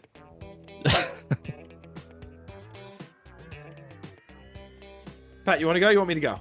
No, you go. Dr. Erskine tells Rogers he's from Queens, Blank, and Utopia Parkway. 25th Street, 52nd Street, 61st Street, 73rd Street. Andy. 52nd. It is not 52nd Street. Damn it. I have no idea. 25th, 61st, or 73rd? Pat, 25th. Nope. Andy. 73rd. It is 73rd. He tells him he's from Queens, 73rd Street, and Utopia Parkway. Yeah. I got 3 I'm more all- questions. I'm all out of trivia. Yeah, let her rip. What's the first thing Steve Rogers is injected with during the procedure? Morphine, penicillin, ether, nitroglycerin. Andy. Penicillin. It is penicillin. That was at the same time, so I was going to take whoever yelled it. Yeah. Finish this line when the soldier gets into the Hydra tank. Not exactly a Pontiac, Ford, Chevy, or Buick. Pat, Buick? Pat. It is a Buick, yeah, he says. Not exactly a Buick. All right, I got a question I just came up with. All right, yeah. Which actor or actress in this movie also is in the DC universe or a DC movie? Rob. Yeah. Tommy Lee Jones. Tommy Lee Jones played Two-Face. Yeah. Oh shit, that's right. In my head, I was like, which DC universe? So I was like trying to like rack my brain. That's probably the worst thing he's done as an actor.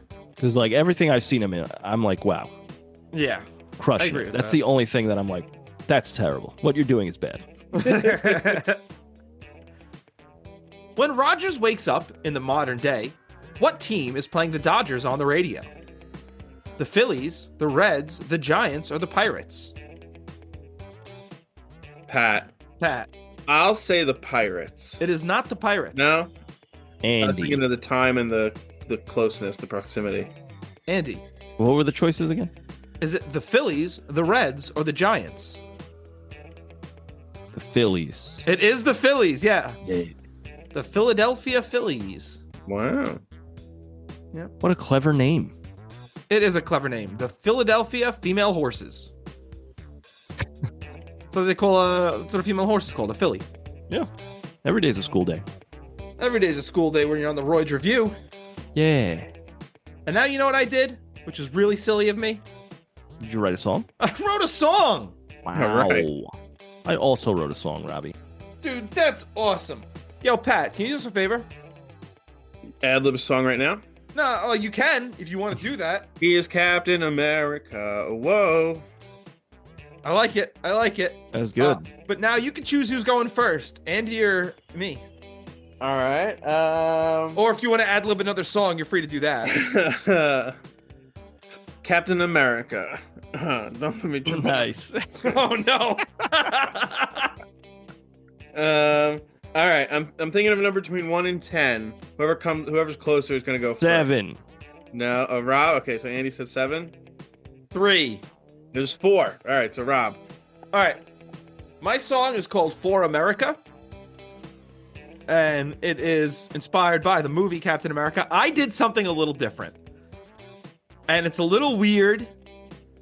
And it took me a while to figure out how I could properly do this. And you'll see what I did. But my song is called For America. And it's very patriotic. Easily the most patriotic song I've ever played. So here it is. I'm not going to say too much more about it. It's a real rock and roller. For America.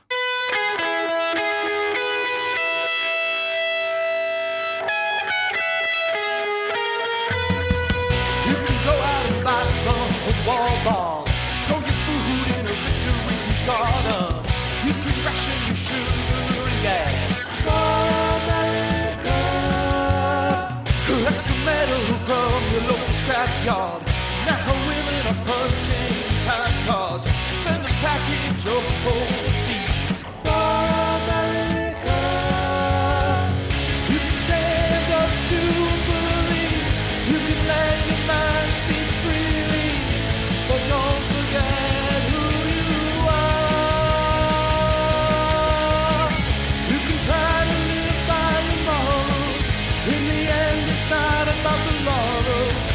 You do it for the stripes and stars.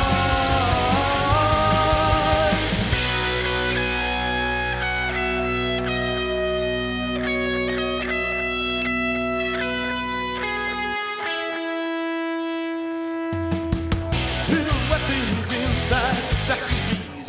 Entertain the troops who are overseas. Watch the propaganda showing on the TV. For America.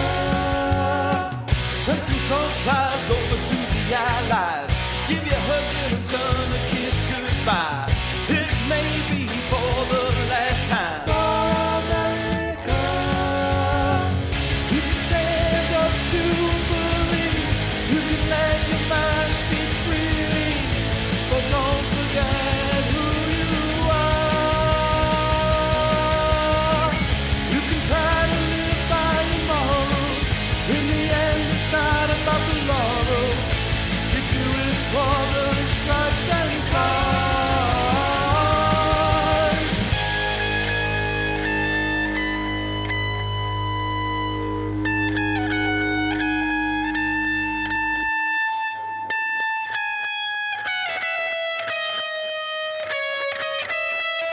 The guy in Germany has gone insane. So let me stick this needle in your vein. You're gonna have to work through the pain.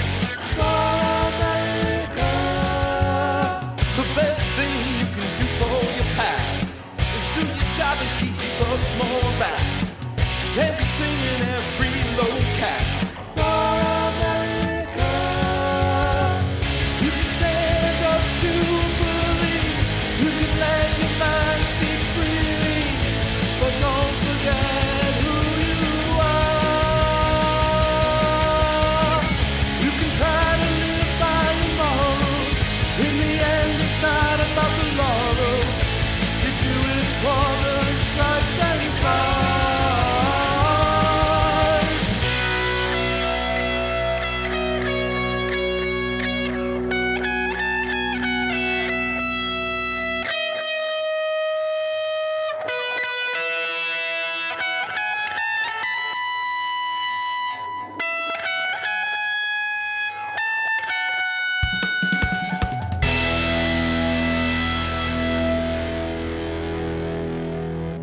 That was very cool. Thank Yeah, you. I like that a lot. So the Star Spangled Banner is in like 3/4, or mostly in 3/4, and I wasn't digging what I was doing in 3/4, so I was like, let me do 4/4, and then it was tough to do like, all right, here's 4/4, and here's 3/4, and then back. All right, so but yeah, that was my song. I wanted to do something with the Star Spangled Banner because it is free use. I had to look that up before I did that, but So you're allowed to just use it? yeah. Yeah, so I am allowed to just do what I did there. It took me a while to like sit down and like record the Star Spangled. Originally, what I tried to do is I tried to do it in one take as a solo in like the middle of the song. But it's a weird song to just try to like play as a solo with like a melody in the background. Yeah. So I wound up just being like, I'm just gonna break it up, and that's what I did. I broke it up into little bits, and it's America. It's for America. And that's my song Yeah. for America. I thought it worked well. I thought the tone he got on the guitar was awesome. Thanks. I've been Yeah. What kind of delay pedal you got there? so one thing I've been using two different things. So I'm gonna duck down here and to my pedal is actually right here under my feet. These layers. Yeah. So I have a flashback delay pedal, which I quite like. And then I actually have a new, because you've been talking, Andy, a lot about using these cheap pedals you buy on Amazon, or I should say inexpensive. Yeah. So, yeah. as a Christmas gift, I asked my father, I go, hey, buy me a couple of these. And he got me a Donner Dynamic Wah pedal. Huh. This little pink guy. It was like $30.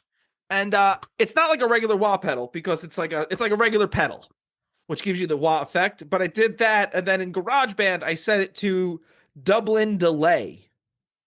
Oh, so you got like two delays on there. Yeah, so I put two different delays on it, and yeah, that was for that part. And then for the guitar parts, I did one with very little delay, just a little bit of reverb on the amp, and the other one I used just the flashback. I had to look down at my feet. Just the flashback for the crunch guitars on Clean Nice. Echoes on GarageBand. That's the blue one. The Yeah. flashback. See, Yep. yeah. I like Very that little nice. one. It's the Flashback Mini. It's cool. It's got a little loop setting if I ever want to play around with that. It's fun. I like it. Nice. Yeah. Very cool. Andy, tell us about your song. Okay, my song's called Peggy. Peggy. Right? Maybe, I don't know. Steely Dan's, a song by Steely Dan, Peg. And Michael went, Peg, it comes back to you. I don't know. I'm really only familiar with like the first Steely Dan album. It's the only one That's that fair. like stuck with me. But I went for like a 40s/50s vibe, just because this, like I said, this really like 40s it really jumps out at me in this movie. It like really solidifies itself in that time. And yeah, it's called Peggy, and it goes like this.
That's my song called Peggy.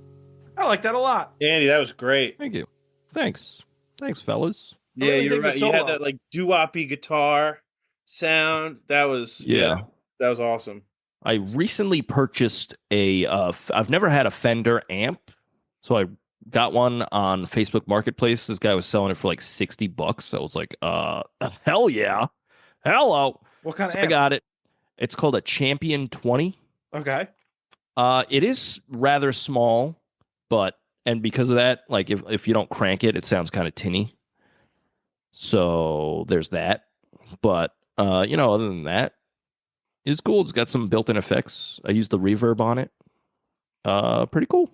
So And so you play it through an amp and then record it like that?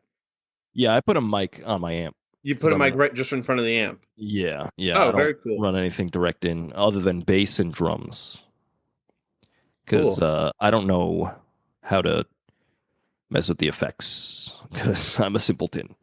Well, I mean, it's not like I have no idea about any of this stuff, but like the sound comes through really well. Thank you. I mean, I probably could go from the amp into my direct box, but I don't know how. It's probably a quick Google search will tell me. But I got things to do. What are you fucking talking about? But yeah, I this one I will say, this one was a fighter, and when I say that I mean for some reason everything was going wrong when I was trying to record it. It was as if the gods themselves said, "Not today, brother," but I fought them. Red Skull himself. Yeah, Not today. Yeah. He came from the ether, and he was like, "Brother, I'm gonna make this harder for you." But it worked out. And yeah, I was gonna throw a whole bunch of like oohs and ahs, but I felt like it got a little crowded, so I just stuck with the ones on the chorus. And yeah, that's really it. I just figured, it's got a real wholesome vibe. Let me write a wholesome little song. I like it. Yeah. Great job. Yeah. Thank you. Pat, you got anything you'd like to promote? I have a premiere coming in March of my baby. Oh, very nice. Congratulations. Baby premiere. Congratulations. An unboxing, if you will. Oh my goodness. There's got to be a better way to put that. No, that's what I've gone with, and I like it. Yeah, I'm going to be a dad. Having a kid March 14th is the due date. That's awesome. Yeah, so that's really all I'm focused on right now. And I can't wait for them to be on the podcast. That's right. Yeah. What do you think about baby? Well, you just shit, so I don't think you like it. Well, what do we got going on next week there, Robbie? That's a great question. We're continuing our preparation for Captain America Brave New World, and we're writing songs about Captain America the Winter Soldier, Captain America the Spring Astronaut, Nice. Captain America the Summer Marine. Wow. Right. You got one more season. What do you Captain got? America the Autumnal Sailor. That's good. The Autumnal Sailor. All right. That's You pretty bailed good. me out. Well, let me tell you where you can find the music. You go to Spotify, Very Apple good. Music, Deezer, Klinkle wherever you get your music. Yep. Wherever you get your music, and you search the Royds, you will find a lot of songs, podcasts, songs, and other. But if you want everything, you go to TheRoyds.bandcamp.com, and you'll find every single thing, including guest songs and bonus songs and regular songs. But also on the YouTube, everything's there as well. So, Rob, why don't you tell us, about the socials and that app for the YouTube? First of all, you saying "and other" on the Bandcamp implies it's going to be like, yes, there are also our songs not about music, but now they're going to go there. I feel like they're going to be looking for, like, what does "other" mean? I like that. Yeah. It leaves a mystery.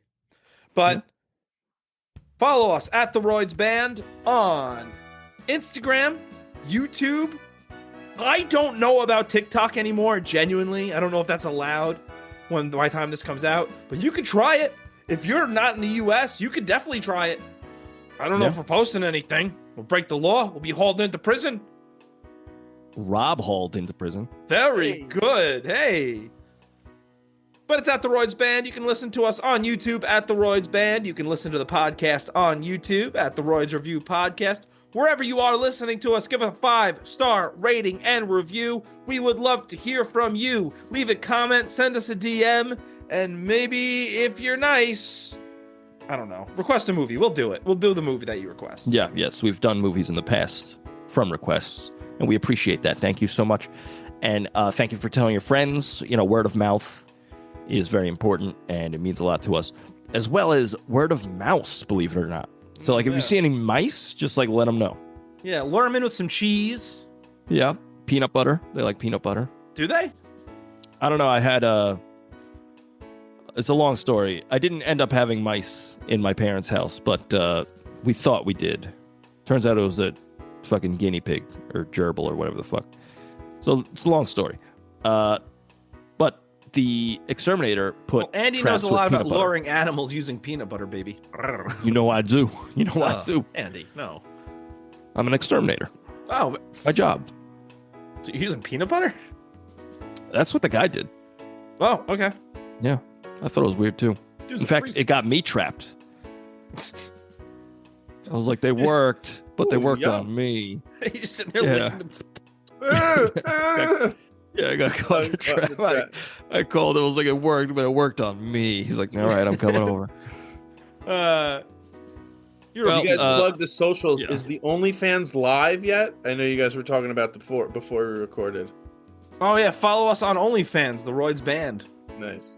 That's not true. Well, I mean, I actually have a forced hot air system in my house, so I don't only. Very use good. fans. Very good. And I use air conditioning.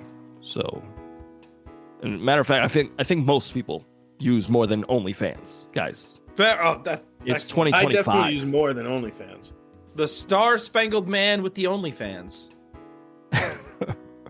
Well, next week, Winter Soldier, Captain America, the Winter Soldier, rather. Matt Gaetz is the Star-Spangled Man with a van.